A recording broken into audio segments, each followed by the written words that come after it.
Samajwadi party के प्रवक्ता हूं कि आपकी पार्टी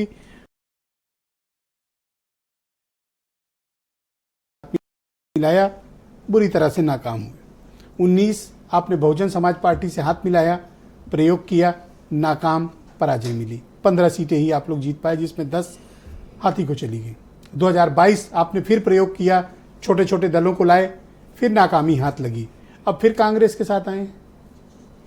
ब्रिजेश जी, समाजवादी पार्टी के बारे में नेताजी ने कहा था कि समाजवादी पार्टी कभी बूढ़ी नहीं होगी और हमेशा जवान रहेगी। तो आज समाजवादी पार्टी का नेतृत्व आज के जननायक आदरणीय अखिलेश यादव जी की। देखिए, पश्चिम से इलेक्शन शुरू हो रहा है ब्रिजेश जी, और बहुत बढ़िया पछियाव हवा चल रही है, वेस्टर्लीज जिसको हम लोग इंग्लिश में, और जब पछियाव चलता है तो बड़ा ठंडक का एहसास होता है। और दूसरी बात, आप सबको रामनवमी की बहुत बहुत हार्दिक शुभकामनाएं। और रामनवमी के दिन ही हमारे राष्ट्रीय अध्यक्ष आदरणीय अखिलेश यादव जी और राहुल गांधी जी की आज प्रेस कॉन्फ्रेंस हुई है। देखिए, भारतीय जनता पार्टी कितनी हताश है ब्रिजेश जी, उसके मैं आपको 2 उदाहरण देता हूं। एक, इनके जो गौतम बुद्ध नगर से भाजपा के सांसद वो बयान देते हैं, जरा से आप सुनिएगा। आप कह दे मैं मान लूंगा, इस तरह मजा नहीं आएगा। आप कह दे मैं मान लूंगा। महेश शर्मा जी बोलते हैं, जो मोदी और योगी का नहीं हुआ वो अपने बाप का क्या होगा।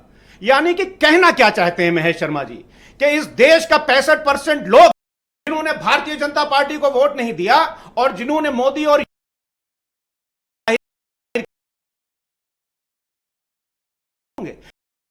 ये बौखलाहट है ब्रिजेश जी इन लोगों की। गलती से मुंह से निकल गया। नहीं, वीडियो है पूरा। अच्छा। और दूसरी बात, इन्होंने क्या कहा कि मोदी और योगी से बढ़कर अगर कोई अपना है और अपना कहने की बात करता है तो वो गद्दार है इस देश का। ब्रिजेश जी, माफ करिएगा, अगर आपने क्या इनको वोट नहीं दिया होगा तो क्या आप और हम गद्दार हैं? ये भारतीय जनता पार्टी की शैली है और इनकी घबराहट है। ब्रिजेश जी के भारत समाचार की मैं अभी खबर देख रहा था ब्रिजेश जी, इसको मैं पढ़ नहीं पा रहा हूं, या आप ही पढ़ दीजिए। खैर, हाँ, पढ़ लिया कि मेरठ में भारत समाचार ट्विटर पे लिखता है, मेरठ में आरएलडी समर्थकों ने भाजपा समर्थकों को जमकर पीटा।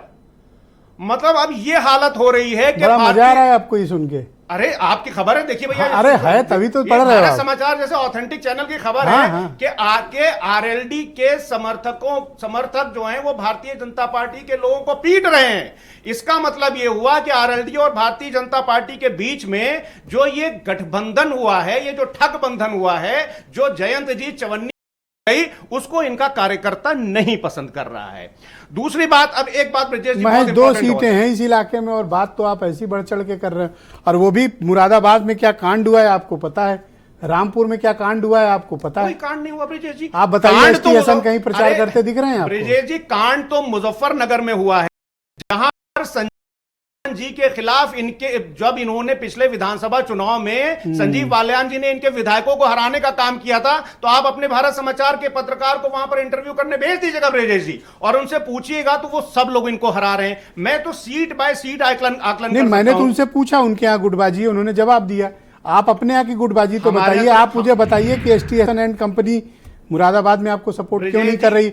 आजम खां की बाकी बची हुई फैमिली या उनके सपोर्टर मौलाना के साथ रामपुर में क्यों नहीं निकल रहे हैं? एक गाड़ी पर बैठने को तैयार नहीं है, और दोनों आपकी जीती हुई सीटें थी जहां आप भयानक गुटबाजी के शिकार हैं। आपकी कोई दिलचस्पी है ही गुटबाजी खत्म करने में? आपने, चुनाव आ गया है, वोटिंग है। आपने बहुत अच्छा यहां पर सवाल उठा दिया आदरणीय आजम खान साहब का।